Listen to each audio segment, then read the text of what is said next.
Have you ever felt like everything is losing meaning? That you're slowly withdrawing from the people around you? Conversations no longer interest you. The things that used to excite you now feel distant, hollow. You can't explain why. But there's a sense of disconnection growing louder inside.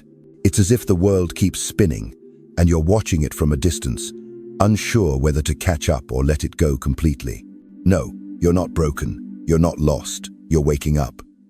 And Carl Jung would say, this is the precise moment your soul begins to speak. This isn't chaos. It's a calling.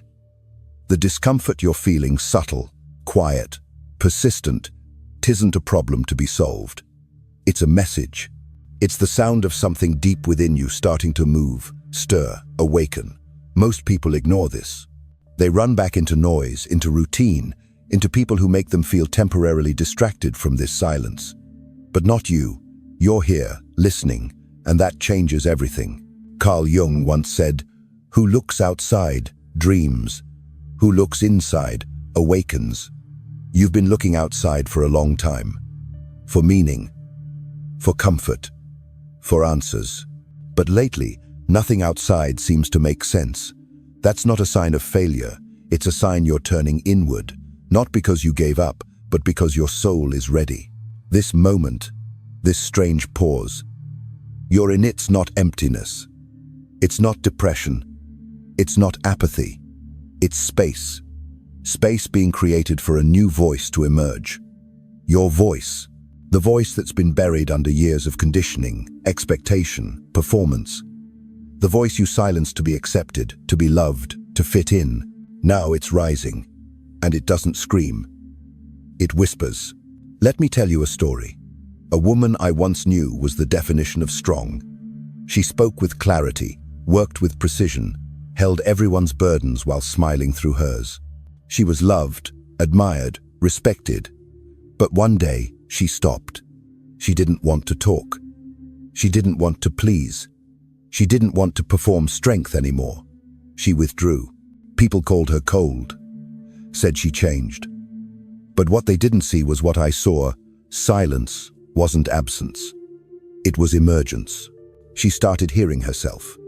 Not the version the world wanted, but the one her soul had kept hidden. And in that stillness, she came alive in a way she never had before. That's what's happening to you. The world will call it many things. Burnout, emotional fatigue, a phase. But deep down, you know this is more than that. There's something inside you shifting. You're not satisfied with the surface anymore. Conversations that once entertained you now feel hollow. Relationships that used to define you feel restrictive. The life you built carefully around others' expectations begins to crack. Not because it wasn't good, but because it was never fully yours. You're not falling apart. You're shedding. When a soul begins to wake up, it doesn't do so loudly. It begins in the soft moments, in the strange quiet mornings, when you feel the urge to be alone, in the sudden tears that come for no clear reason, in the unease that follows even the happiest moments. The old self doesn't go quietly. It resists. It questions. It tells you you're making a mistake. But listen closer, and you'll hear something else beneath the fear, a knowing, a deep, sacred knowing. You are not losing direction. You are finally coming home. Let that settle. You are not losing direction. You are finally coming home. The first step to awakening is not enlightenment. It's disorientation. And Carl Jung understood this more than anyone. He knew that transformation never begins in clarity. It begins in the void, the place where all the lights go out, so that a deeper, more permanent light can rise. So if you feel like you're walking away from everything you once clung to, trust that. If people say you've changed, take it as a compliment. If even you don't recognize yourself at times, know that it's because the old self is stepping aside. The one who was built from fear, from expectation, from survival. That version is dissolving. And what's rising is not a new persona. It's your essence. Let yourself be quiet. Let yourself be still. Let yourself not know what's next. Because in that very not knowing, the soul does its deepest work. You don't need to chase meaning. You don't need to fix yourself. You don't need to explain to others what's happening. This is your initiation. And not everyone will understand it. They're not supposed to. You are not falling behind. You are aligning. So when the noise gets loud again, and it will remember this, your awakening didn't begin in triumph. It began in the moment you dared to stop, to listen, to question. You are not lost. You are being found. And your soul, after waiting for years in silence, is finally rising to the surface. Listen closely. It's speaking now. There is a difference between loneliness and solitude. And right now, if you feel like you're in a season of being pulled away from the world, no longer interested in the people, the noise, the validation, you're not becoming lonely. You're being drawn inward. And this marks the beginning of what Carl Jung called individuation. Individuation is not self-improvement. It is not healing a few wounds or becoming more positive. It is the deep psychological and spiritual journey of becoming your truest self. It's the unraveling of all the identities you were given or chose out of fear, expectation, and survival. And it almost always begins with a collapse. You feel disconnected from others. Your interests begin to fade. The dreams you once chased no longer excite you. The people who once mattered now feel far away, even if they're physically near. You stop craving stimulation. You start pulling away from anything that feels false, noisy, performative. And in that vacuum, in that strange space of emptiness, something ancient begins to awaken. This is not depression. This is a calling. You are not losing life. You are being pulled into it more honestly than ever before. Jung described this stage as a necessary departure from the collective. The individual must separate from the roles, patterns, and cultural programming that once defined them. This isn't a rejection of life, it's the reclamation of it. When the soul begins the process of individuation, it withdraws energy from the outer world, not because it has run out, but because it needs that energy to rebuild something new. You are not depleted. You are in energetic retreat, like a snake shedding its skin. This retreat can be confusing, even terrifying. One day you're social, ambitious, driven. The next, you can't find the strength to respond to messages. You avoid social events. You feel like a stranger in conversations you once enjoyed. You wonder if something is wrong with you. But nothing is wrong. You're simply no longer interested in the versions of yourself that were shaped by pleasing others. This is when the shadow appears. The shadow, in Jungian psychology, is everything you've denied, suppressed, hidden. It's your unmet needs, your rejected truths, your unacknowledged fears and desires. It's not evil. It's not broken. It's simply unconscious. And the moment you stop performing, when you allow silence to enter your life, the shadow begins to rise. Maybe you start dreaming more vividly, not random dreams, but symbolic ones. You walk through long corridors, dark forests, empty oceans. You see mirrors, faceless figures, familiar places twisted in strange ways. These are not dreams. They are encounters with your soul, communicating in the only language it's ever known. Symbols, archetypes, patterns. The mind wants clarity. The soul offers depth. You begin to realize you don't really know who you are without your past roles. Without the mask of being the good one, the strong one, the pretty one, the productive one. That realization is painful. It feels like death because something is dying. The version of you that was never truly you. Carl Jung said, "One does not become enlightened by imagining figures of light, but by making the darkness conscious." And that is exactly what individuation demands of you.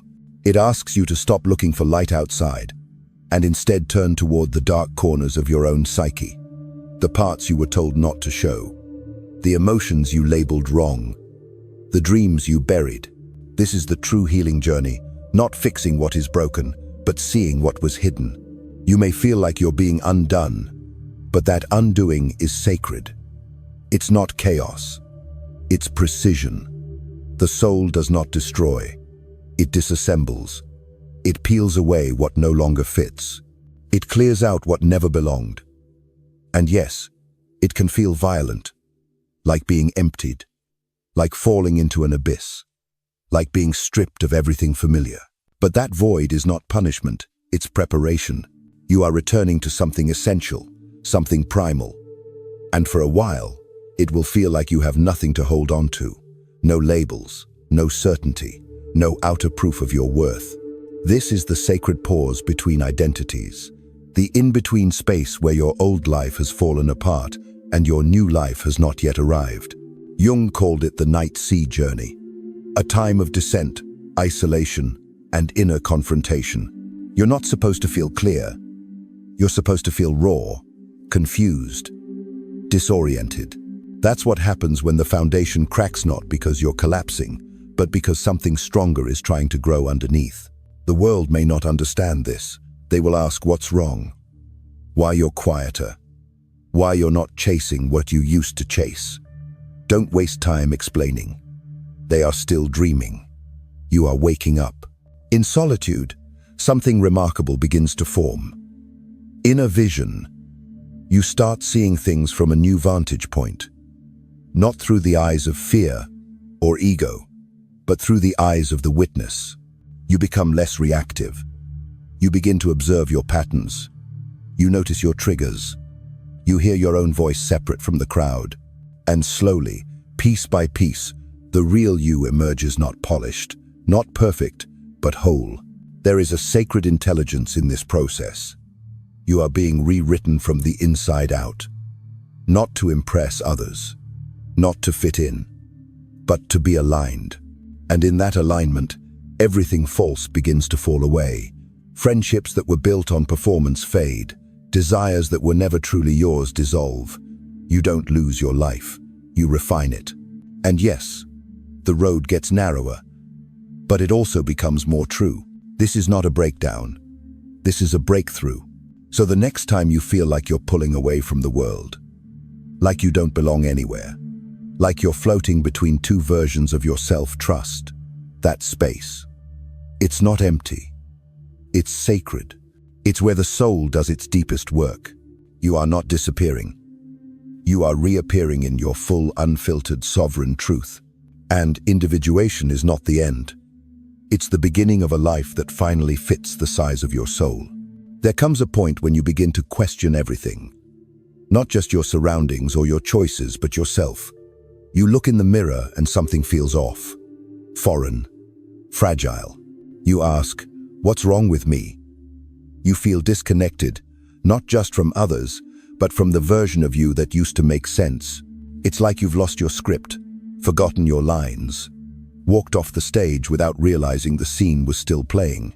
But the truth is, there's nothing wrong with you. You are not falling apart. You are falling out of illusion. This disorientation, this ache, in the center of your identities, not the sign of failure. It is the first rupture in a carefully constructed mask. A mask you've worn for years, maybe your whole life. You were taught to be agreeable, to be beautiful, to be enough, but not too much, to be impressive, but not intimidating. You've edited yourself, trimmed parts that were too wild, silenced parts that were too loud, dulled parts that were too true, all in the name of acceptance, all in the name of survival. But now, something deeper is calling, and it refuses to speak through the mask. This is the breaking point, the fracture, the divine dismantling of who you were told to be, so that who you really are can emerge. At first, it doesn't feel liberating. It feels violent. You feel like you're being dismantled piece by piece. What used to feel certain now feels hollow. The confidence you once performed so easily has disappeared. Relationships start to crumble. Small talk becomes unbearable. Success feels meaningless. You no longer care about things that used to define you. You no longer recognize the person who used to chase them. And so you ask again, is something wrong with me? Or is it possible, just possible, that this is what waking up feels like? Ask yourself, who were you before you started shaping yourself to be loved? Who are you when you are not striving to be seen, praised, or approved? That silence you're sitting in, the one filled with confusion and losses, not a void. It's a space, a sacred space between identities, between the persona and the soul. Carl Jung once said, "The tree that grows to heaven must send its roots to hell." And this is your descent. This is you confronting the underworld of your psyche place, where all your unmet grief, suppressed truth, and hidden fears live. You are not being punished. You are being reclaimed. You're not just releasing roles. You're being stripped of illusions. And that hurts. People will call you cold, detached, difficult. You won't respond the way you used to. You won't entertain what you used to tolerate. You won't show up in places that demand a smaller version of you. They will say you've changed. But what they really mean is, you've stopped pretending. You've stopped shrinking yourself for their comfort. You've stopped leaking energy just to be accepted.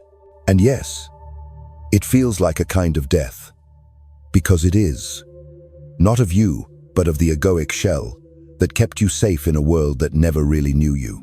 It is the death of the nice girl, the perfect daughter, the high achiever, the peacekeeper, the forgiver of everything, the one who made herself easy to love by abandoning herself. Now, she is being laid to rest. And in her place, someone else is rising, someone raw, real, unapologetically, whole. But this rebirth is not neat. It is not graceful. It is not poetic at first.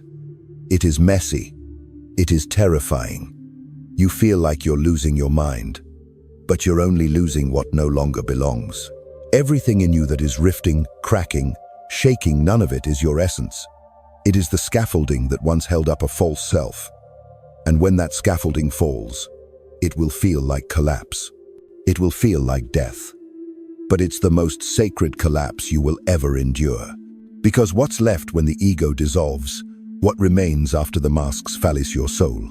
And your soul does not need permission. Your soul does not seek applause. Your soul does not compromise its truth for a seat at someone else's table. So when you feel like you're dying inside, ask yourself this: is something wrong? Or am I simply no longer willing to be who I am not? Is something breaking? Or is something finally being born? Your pain is not madness. It is the labor of authenticity. You are not unraveling. You are being revealed. Every part of you that no longer resonates is rising to the surface so it can be released. Every persona that was stitched together for the approval of others is now being unstitched so that you may breathe in your own shape again. This is not weakness. This is sacred disintegration. Yes, it will look like chaos. Yes, it will sound like silence. Yes, it will feel like isolation. But it is exactly in that space away from the eyes of others that you will come face to face with the only one you've been waiting for. You. You do not need to rush. You do not need to explain. You do not need to justify your awakening to those who have not begun their own. The ones who call you cold have only known your warmth when it was wrapped in people-pleasing. The ones who call you distant have only known your closeness when you had no boundaries. The ones who no longer recognize you were only ever in love with your disguise. Let it all fall away. Let the noise fade. Let the roles die. Let the image rot. What you're becoming does not need to be liked. It needs to be lived. So the next time you feel yourself crumbling under the weight of doubt, ask yourself again, is there something wrong with me? Or have I finally stopped living a lie? You are not losing yourself. You are returning. Not to who you were told to be, but to who you were before the world forgot your name. You are not who you were. And that is not a tragedy, it's a quiet triumph. You have walked through the fire of unknowing, endured the silence of detachment, and faced the collapse of the life you once called your own. And now, from within that silence, something sacred is emerging. This is not a return to the old self. It is a return to something far older, far deeper, the self that has always existed beneath every performance, beneath every expectation, beneath every layer of protection. Right now, in this very moment, you are living the most precious season of your life. Because for the first time, you are writing a new story, not for approval, not for applause, not to be chosen, but for truth, for alignment, for you. This is rebirth without blood. It is not marked by pain, but by presence, not by struggle, but by recognition. You are not becoming someone new. You are finally allowing yourself to be someone ancient, someone essential. Carl Jung believed that the soul always knows the path. The question is not whether the soul is speaking, it is whether we have become still enough to hear it. And now you are still. You are listening. Listen closely. You are no longer chasing. You are no longer hiding. You are no longer waiting to be seen by the eyes of others in order to validate your existence. Something in you has remembered how to see from within, and that changes everything. You walk slower now, not from weakness, but from reverence. You speak with more silence than sound, not from fear, but from understanding. You choose carefully, not because you doubt your worth, but because your worth is no longer up for negotiation. This is the soul's awakening. And it is not dramatic. It is not loud. It does not announce itself in lightning and thunder. It arrives like morning light, soft, sure, irreversible. There will be no ceremony. No one may notice. But you will know, because something irreversible has shifted. You now hold your own hand through the dark. You now walk yourself home. You now breathe in rhythm with your own truth. You do not need to be chosen. You have chosen yourself. This is what freedom tastes like, not the kind that demands escape or rebellion, but the kind that roots you so deeply in your being that no wind can shake you. This is what peace feels like, not the absence of noise, but the presence of you, fully, finally, quietly. If you are here, if you feel this, then you are not alone. You are part of something larger, older, wiser, a movement of women who have remembered, who are returning, who are no longer living on the surface. And if you are somewhere in the middle of this journey, unsure, trembling, still questioning, let this be your sign. You are not lost. You are simply becoming. So let's mark this moment. If this message speaks to a part of you that has no name, leave a single dot in the comments. Just one. Let it be a quiet signal between souls. Let us know you are waking up. And when you do, understand this: there is no going back. You can no longer live asleep. You can no longer trade your essence for company. You can no longer pretend not to know what you now know, because the woman you are becoming has already seen herself. And once a woman has seen herself, truly, she can never again be small. She can never again betray the voice that rose from the silence. She no longer waits at doors that do not open. She no longer stands in rooms that ask her to shrink. She no longer says yes when her soul says no. That woman has been through the night. She has touched her own absence. She has danced with her own darkness. She has whispered to her wounds. And she has come out the other side not polished, not perfect, but powerful. She is not loud. She is not desperate. She is not performing. She is presence. And in her presence, there is peace. So when you look back on the moments that broke you, when you remember the nights you begged for answers, the days you felt invisible, the voices that told you something was wrong, remember this: you were not breaking. You were becoming. You were not disappearing. You were returning. You were not lost. You were walking home. Again and again. Let it echo. You are not gone. You are coming back. Coming back to your breath. Coming back to your knowing. Coming back to the woman who does not need a script, a spotlight, or anyone's permission to belong. And perhaps, at the end of all this, you will sit quietly, in a room filled with nothing but your own presence. No roles, no noise, no demands, just you. And you will realize, this is what it means to be whole. The woman who once broke is no longer waiting to be chosen. She is the one who chooses now. And as the first light of a new day filters through the silence, she sits not needing to be seen, not needing to be heard, not needing to be saved. She simply is. And that, at last, is enough.